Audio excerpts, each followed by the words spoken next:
una aventura que me devolvió la luz. Me casé a los 20 años con Héctor, un hombre que ya tenía 30 y que me doblaba en experiencia, en mundo y en decisiones que terminaron moldeando mi vida sin que yo lo notara.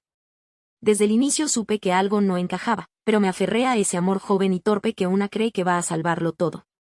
Los primeros años fueron tranquilos, o al menos eso me repetía yo para no enfrentar la realidad que ya empezaba a asomarse.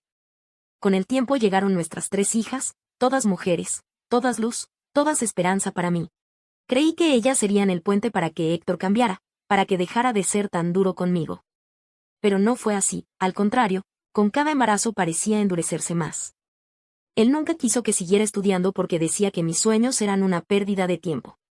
Permitió que trabajara un par de veces, pero siempre terminaba saboteando mis intentos por independizarme. Yo cedía por mis hijas, por no dejarlas solas, por ese miedo silencioso que me enseñaron a tener.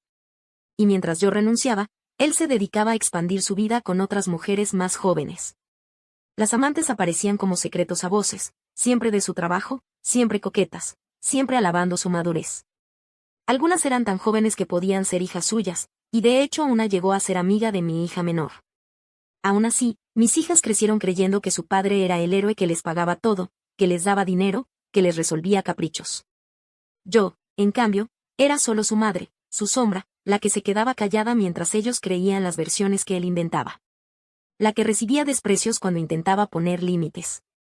A veces mis hijas me llamaban por mi nombre, como si yo fuera una extraña en mi propia casa. Daisy, mi hija mayor, fue quien más me marcó con sus palabras. Un día, sin más, me dijo que su padre me era infiel porque yo era fea. Esa frase me quebró por dentro como nunca antes algo lo había hecho. Me miré al espejo esa noche y sentí que no reconocía a la mujer que veía. No era fea, lo sabía, pero estaba apagada, consumida. Esa madrugada decidí cambiar. Me levanté con la determinación de recuperar mi brillo. Fui al salón y me corté el cabello sin pensarlo 2 veces. Luego lo pinté de un tono que hacía años soñaba usar.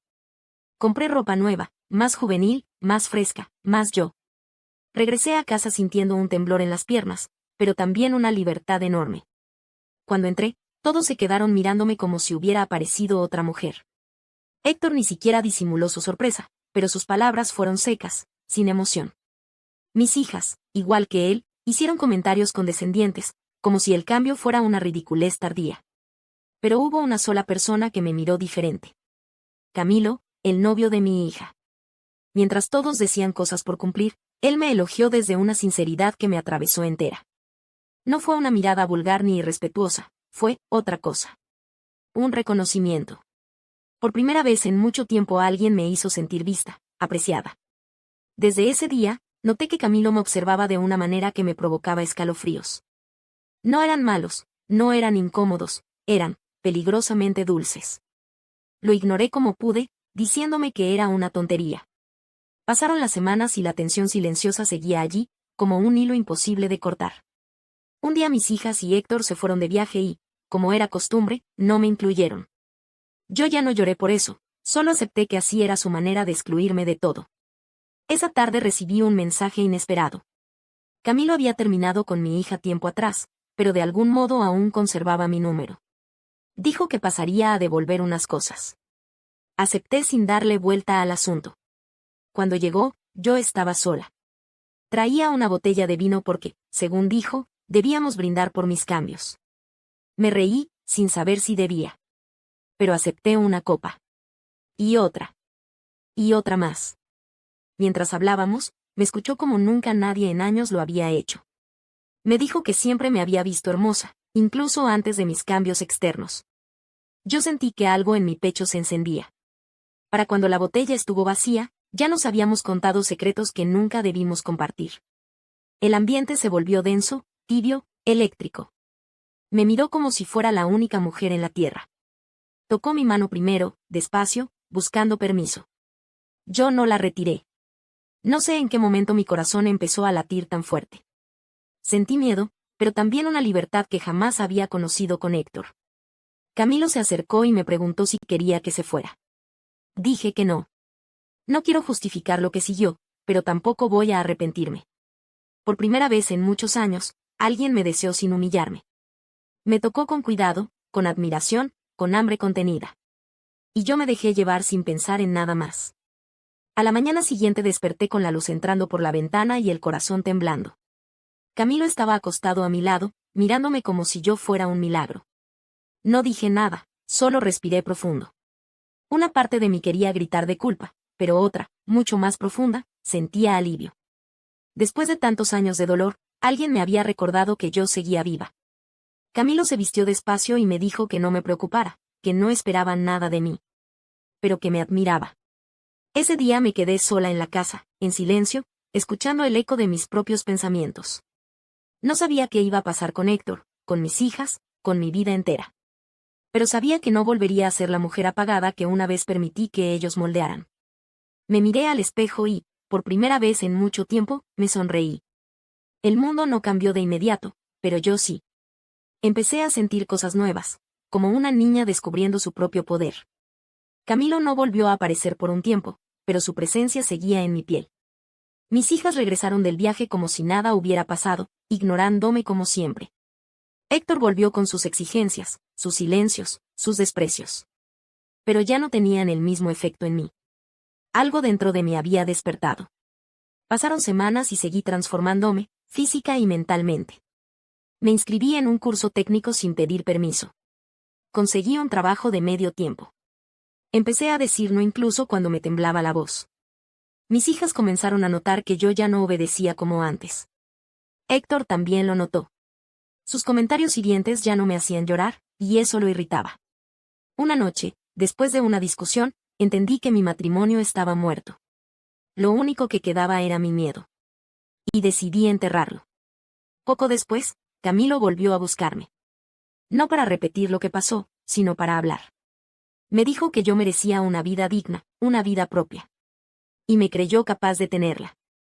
Escuchar eso fue más poderoso que cualquier caricia. Ese día tomé la decisión que había evitado por años, separarme emocionalmente de Héctor. El trámite legal vendría después, cuando tuviera fuerzas. Pero el adiós empezó en mi mente, y eso fue suficiente. Mis hijas no lo entendieron, al menos no al principio. Pero ya no tenía miedo de sus opiniones. Yo tenía mi vida, mi historia, mi cuerpo, mi libertad. Y aunque nadie lo sabía, Camilo había sido el detonante, no la razón. La razón era yo. Fui yo quien se rescató. Fui yo quien decidió brillar. Fui yo quien comprendió que las palabras de una hija no pueden definir mi valor. Fui yo quien aceptó que merece amor, respeto y placer.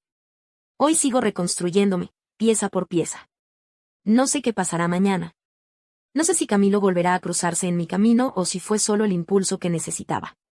Lo único seguro es que ya no soy la mujer rota que un día se creyó fea. Los días siguientes me sentí más ligera, como si hubiera soltado un peso que cargué por 20 años sin darme cuenta. Pero la libertad también trae miedo, y en mi caso se convirtió en una tormenta que llegó sin avisar. Héctor comenzó a sospechar que algo había cambiado más allá de mi actitud. Me miraba con una mezcla de rabia y desconcierto, como si no entendiera cómo era posible que la mujer que siempre pudo controlar ahora lo desafiara sin levantar la voz. Mis hijas también notaron la distancia emocional, pero ninguna preguntó. Tal vez porque para ellas yo siempre estuve ahí, disponible, pero nunca interesante. Una tarde, mientras preparaba café, escuché la puerta. Era Daisy, la mayor, con el ceño fruncido y un tono que me dejó helada. Me preguntó directamente si estaba viendo a alguien. Por un instante sentí que se me apagaba el aire. No porque hubiera culpa, sino porque sabía que mi verdad no cabría en su manera de verme. Le dije que no estaba con nadie, que solo estaba cansada de vivir como una sombra. Ella no lo aceptó. Me llamó egoísta, me dijo que papá tenía razón cuando decía que yo no servía para nada. Esas palabras ya no me destruían, pero dolían. Entendí en ese momento que mis hijas no conocían mi dolor porque nunca quisieron verlo. Me quedé en silencio. Y ese silencio hizo que Daisy saliera dando un portazo. Esa noche lloré, pero no por tristeza, sino por duelo. Estaba perdiendo a mis hijas para encontrarme a mí. Era un precio que jamás imaginé pagar. Los días avanzaron y las tensiones crecieron. Héctor volvió a llegar tarde, con olor a perfume barato y excusas repetidas. Ya no me importaba lo que hiciera, pero tampoco quería seguir viviendo en la mentira. Una mañana me senté frente a él mientras desayunaba y le dije que quería separarme. No levantó la vista al principio. Creyó que era una amenaza vacía. Pero cuando vio mi expresión, cuando notó que no había temor, solo decisión, su rostro cambió. Me dijo que sin él yo no era nadie, que no tenía estudios, que no tenía dinero, que no tenía a nadie más. Y entre ese nadie más supe que estaba pensando en Camilo, aunque no tenía pruebas ni idea de lo ocurrido. Le respondí que prefería ser nadie a seguir siendo su víctima. Se levantó furioso, tiró la silla y salió. Yo me quedé allí, temblando, pero firme. Esa tarde, Camilo me escribió. Dijo que estaba cerca y que necesitaba hablar conmigo. No sabía si debía verlo, pero mi corazón latió con esa mezcla de temor y deseo que ya reconocía. Acepté. Cuando llegó, lo noté diferente. Más serio, más dolido. Me confesó que desde aquella noche no había dejado de pensar en mí, pero que no quería lastimarme ni complicar mi vida. Yo respiré profundo y le dije que él no era el problema, que yo ya había decidido separarme mucho antes de saber si él volvería o no. Entonces me tomó las manos con una suavidad que me deshizo por dentro. Me dijo que si pudiera elegir, habría querido conocerme en otro momento, cuando yo no estuviera rota. Y añadió algo que me marcó, que yo no era un capricho para él. No pude evitar llorar, porque nadie me había dicho algo tan honesto en años. Camilo me abrazó sin intentar nada más.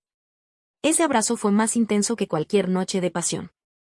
Me quedé así, pegada a su pecho, escuchando su respiración, sintiendo que el mundo podía volverse a armar. Pero la paz duró poco. Al día siguiente, Héctor llegó con nuestras hijas. Tenían una expresión dura, de juicio anticipado. Me acusaron de querer destruir la familia, de querer dejar a su padre solo, de haber cambiado demasiado rápido. Y entonces Daisy dijo lo peor, que alguien les había contado que Camilo me visitaba. Sentí el corazón frenarse. No quise negar, pero tampoco dar explicaciones que no entenderían. Les dije que mi vida me pertenecía, que yo tenía derecho a elegir mi paz. Ellas no lo aceptaron. Fue la primera vez que las vi defender a su padre con tanta ferocidad, como si fueran un ejército del que yo no hacía parte. Daisy gritó que yo era una vergüenza. Héctor sonreía en silencio detrás de ellas. Ese momento, esa imagen, fue suficiente para saber que ya no tenía nada que hacer en esa casa. Esa misma noche empaqué mis cosas. No era mucho, ropa, documentos, un par de libros. Me fui sin mirar atrás. Me fui sin esperar comprensión, sin pedir permiso, sin exigir cariño. Me fui porque por primera vez en mi vida entendí que merecía ser feliz sin tener que pedir perdón por ello. Los primeros días fueron difíciles. Dormía donde una amiga, trabajaba largas horas y estudiaba en las noches. Pero estaba en paz. Una paz rara, nueva, pero mía. Camilo me escribió varias veces, no para presionar, sino para saber si estaba bien. Yo necesitaba tiempo para sanar, y él lo entendió sin reclamos. En una ocasión me dijo que si algún día yo quería empezar de cero junto a él, estaría ahí. No le respondí de inmediato porque no quería repetir mis errores, no quería construir mi vida alrededor de un hombre. Quería construirla alrededor de mí. Pasaron meses. El divorcio se volvió una realidad. Mis hijas no me hablaron por un buen tiempo, pero yo seguí avanzando. Terminé mi curso técnico. Conseguí un mejor empleo. Me vi al espejo y por fin reconocí a la mujer que había estado escondida tantos años. Un día, mientras caminaba hacia el trabajo, vi a Camilo esperándome a lo lejos. Se veía más maduro, más tranquilo. Me sonrió como si el tiempo no hubiera pasado. Dijo que había venido solo a desearme suerte porque sabía que ese día tenía una entrevista importante. Me dio un café, mi favorito, sin que yo se lo hubiera dicho jamás. Y en ese instante entendí algo claro, yo no necesitaba un salvador. Pero podía elegir un compañero. Y si lo elegía, sería porque yo lo quería, no porque lo necesitara. Lo miré a los ojos y sentí esa electricidad suave que siempre me había recorrido cuando él estaba cerca. Le dije que podía caminar conmigo. No le prometí nada. Solo le ofrecí mi presente. Y él lo aceptó con una sonrisa que me iluminó el día entero. Hoy, mientras escribo esto, sé que mi historia no termina aquí. Sé que volveré a amar, que seguiré creciendo, que mis hijas algún día buscarán comprender lo que pasó. Tal vez no me perdonen, tal vez sí. Pero no vivo esperando su aprobación. Vivo esperando mi propia felicidad. Y por primera vez en años, siento que la tengo entre las manos. No soy la mujer que aguantó por miedo. No soy la sombra que todos daban por sentada. No soy la esposa obediente, ni la madre silenciosa, ni la figura que se dejó humillar sin responder. Soy Marisol. Soy la mujer que se levantó de sus propios escombros. Soy la mujer que volvió a verse bella. Soy la mujer que aprendió a elegir. Y este es apenas mi comienzo. Esta historia es una obra de ficción. Los personajes, situaciones y diálogos han sido creados con fines narrativos y no representan hechos reales ni personas específicas. Cualquier semejanza con la realidad es pura coincidencia.